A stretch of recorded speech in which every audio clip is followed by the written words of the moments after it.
সুপ্রিয় শিক্ষার্থীবৃন্দ, শালিকা অনলাইন স্কুলে তোমাদের সকলকে স্বাগত। এই বৈশ্বিক মহামারী করোনা দুর্যোগের দিনে সরকার যখন সকল শিক্ষা প্রতিষ্ঠান বন্ধ রেখেছে, ঠিক তখনই তোমাদের পাঠকে এগিয়ে নেওয়ার জন্য যারা এগিয়ে এসেছে, আর এই অনলাইন ক্লাসের মাধ্যমে আমরা যারা শিক্ষক আছি তাদেরকেও তোমাদের সাথে তোমাদের এই পাঠে সহযোগিতা করার সুযোগ করে দিয়েছে শালিকা অনলাইন স্কুল। এই স্কুল কর্তৃপক্ষকেও আমি জানাই স্বাগতম ও অভিনন্দন। শিক্ষার্থীবৃন্দ, পাঠের শুরুতেই আমি আমার পরিচিতি উপস্থাপন করছি। আমি স্বপন কুমার গাইন, সহকারী শিক্ষক, ICT সুরসুনা আদর্শ মাধ্যমিক বিদ্যালয়, শালিকা, মাগুরা। আমি আজ তোমাদের ষষ্ঠ শ্রেণী থেকে তথ্য ও যোগাযোগ প্রযুক্তি এর দ্বিতীয় অধ্যায় তথ্য ও যোগাযোগ প্রযুক্তি সংশ্লিষ্ট যন্ত্রপাতি এই অধ্যায় থেকে পাঠ উপস্থাপন করব। শিক্ষার্থী বৃন্দ, দেখো তো তোমরা যে ছবিটা দেখতে পারছো, এটা চিনতে পারো কিনা? আমার মনে হয় সকলেই এটা চিনতে, এবং এটার সাথে তোমরা সবাই এখন বহুলভাবে পরিচিত। এটা হলো ICTর প্রধান যন্ত্র কম্পিউটার। আসলে কম্পিউটার শুধুমাত্র একটি যন্ত্র নয়।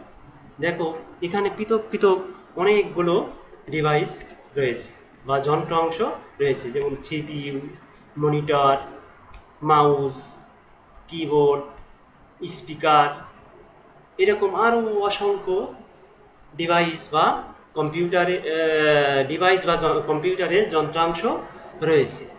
কম্পিউটারের কাজের ধরন অনুযায়ী এই ডিভাইস বা যন্ত্রাংশকে যে দুই ভাগে ভাগ করা যায় সেগুলো তোমরা নিশ্চয়ই জানো। আমি তোমাদের আরও কিছু ডিভাইস বা যন্ত্রাংশ দেখাবো, যেগুলো দেখে তোমরা অনুমান করতে পারবে যে আজকে পাঠ কী হতে পারে। দেখো তো ছবিতে যে কয়টি কম্পিউটারের ডিভাইস বা যন্ত্রাংশ দেখছো, এগুলো সম্পর্কে তোমরা পরিচিত কিনা? প্রথম ছবিতে যে ডিভাইসটি রয়েছে, দেখো এটা কি? এটা মনে হয় তোমরা সবাই চিনবে। এটা হলো কম্পিউটারের একটি মাউস। মাউস যেটা দিয়ে কম্পিউটারের বিভিন্ন ধরনের নির্দেশনা দেওয়া হয়। তারপরে দ্বিতীয় যে যন্ত্রাংশটি রয়েছে সেটা কি? সেটা হলো ওয়েবক্যাম। ওয়েবক্যাম সাধারণত ডেস্কটপ কম্পিউটারে থাকে না, এটা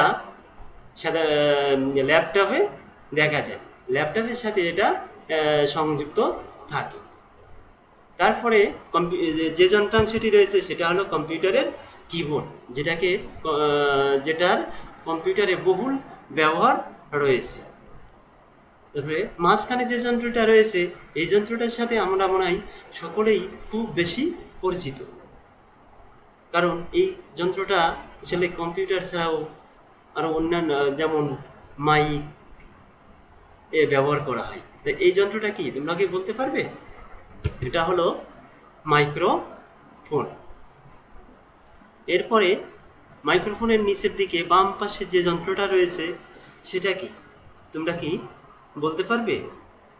আসলে এটা হলো ডিজিটাল ক্যামেরা, যেটা দ্বারা আমরা বিভিন্ন ধরনের ছবি তুলে থাকি।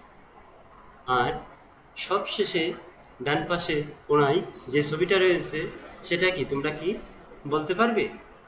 সেটা হলো কম্পিউটারের একটা যন্ত্রাংশ। সেই যন্ত্রাংশটির নাম হচ্ছে স্ক্যানার। এটা দিয়ে কম্পিউটারের বিভিন্ন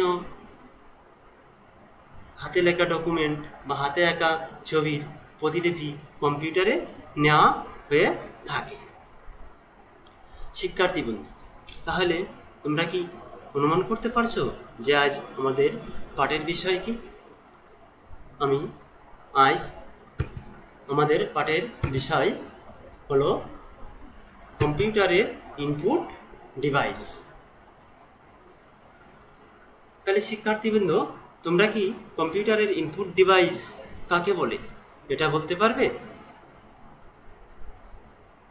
আচ্ছা, আমি তোমাদের জন্য একটা ইনপুট ডিভাইসের সংজ্ঞা উপস্থাপন করছি। দেখো, ইনপুট ডিভাইস যেসব যন্ত্রাংশের মাধ্যমে একজন ব্যবহারকারী কম্পিউটারে তথ্য প্রবেশ করাতে পারেন ও কম্পিউটারকে প্রয়োজনীয় নির্দেশ দিতে পারেন, সেই যন্ত্রাংশগুলোই কম্পিউটারের ইনপুট ডিভাইস। যেমন কিবোর্ড, মাউস, স্ক্যানার ইত্যাদি। এগুলো সব হলো কম্পিউটারের ইনপুট ডিভাইস। এই ডিভাইস ব্যবহার করে আমরা কম্পিউটারে বিভিন্ন ধরনের তথ্য ইনপুট করে থাকি। তাই এই ডিভাইসগুলোকে কম্পিউটারের ইনপুট ডিভাইস বলা হয়। শিক্ষার্থীবৃন্দ, দেখো তো ছবিতে তোমরা কি দেখতে পাচ্ছ? ছবিতে দেখা যাচ্ছে একজন ব্যক্তি কিবোর্ড ব্যবহার করে লেখালেখি করছে। তার মানে দেখো, কিবোর্ড ব্যবহার করে লেখালেখির কাজ করতে কিবোর্ড ব্যবহার করা হয়। কিবোর্ড শুধু লেখালেখি নয়, কম্পিউটারে অনেক নির্দেশনা দিতে কিবোর্ড ব্যবহার করা হয়। দেখো, কিবোর্ড কি? কম্পিউটারে তথ্য ইনপুট দেওয়ার প্রধান যন্ত্র হলো কিবোর্ড। তাহলে কিবোর্ড হচ্ছে কম্পিউটারে তথ্য ইনপুট দেওয়ার প্রধান যন্ত্র। কম্পিউটারকে দিয়ে কোনো কাজ করাতে চাইলে তাকে কিছু নির্দেশনা দিতে হয়। আমরা কিবোর্ড এর বোতাম চেপে কম্পিউটারকে নির্দেশনাগুলো দিলে কম্পিউটার আমাদের চাওয়া অনুযায়ী কাজগুলো করে দেয়। তাহলে কিবোর্ড চেপে আমরা কম্পিউটারকে যে সমস্ত নির্দেশনা দিয়ে থাকি, কম্পিউটার সেই নির্দেশনা অনুযায়ী আমাদেরকে কাজ করে দিয়ে থাকে। শিক্ষার্থীবৃন্দ, পরের ছবিটা দেখো তো তোমরা কি চিনতে পারছো কিনা? ছবিটা অবশ্য আগেও আমি দেখিয়েছি, সবাই চিনতে পারছো হয়তো। এটা একটি মাউস। এটাও কম্পিউটারের অন্যতম একটি ইনপুট ডিভাইস। এই মাউস ব্যবহার করে কম্পিউটারকে বিভিন্ন ধরনের নির্দেশনা দেওয়া হয়ে থাকে। কম্পিউটারে কোনো ডকুমেন্ট সিলেক্ট করতেও এই কিবোর্ড মাউস ব্যবহার করা হয়ে থাকে। শিক্ষার্থীবৃন্দ, আমি তোমাদেরকে মাউসের আরও একটি ব্যবহার দেখাচ্ছি। এখানে এই যে একটা ছবি আঁকা হচ্ছে। এই ছবিটা কিসের সাহায্যে আঁকা হচ্ছে? মাউস ব্যবহার করে কম্পিউটারকে নির্দেশনা দিয়ে ছবিটা আঁকা হচ্ছে। তাহলে আমরা মাউস ব্যবহার করে এরকম ছবি আঁকাআঁকির কাজও করতে পারি। দেখতে পাচ্ছ তোমরা মাউসের একটি পরিস্থিতি। মাউসটা দেখতে কিছুটা ইঁদুরের মতো। মাউস ইংরেজি শব্দ, মাউস শব্দের অর্থ ইঁদুর। এটা দেখতেও একটু ইঁদুরের মতো।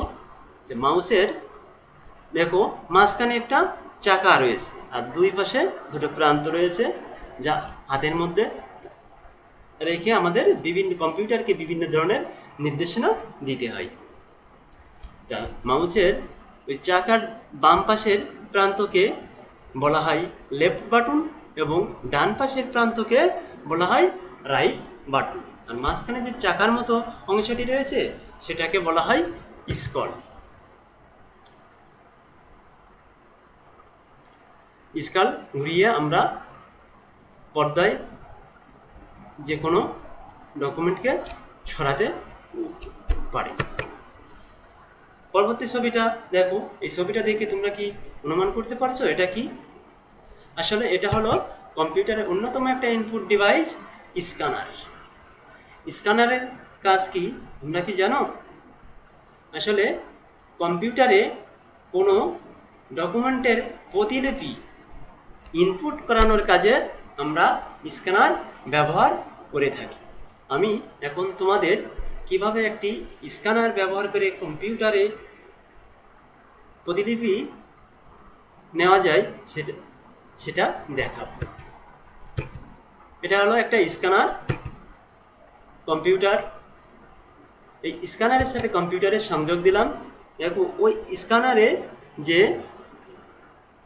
ডকুমেন্টটি রাখা হয়েছে তার প্রতিলিপিটি এখন কম্পিউটারের মনিটরে প্রদর্শিত হচ্ছে।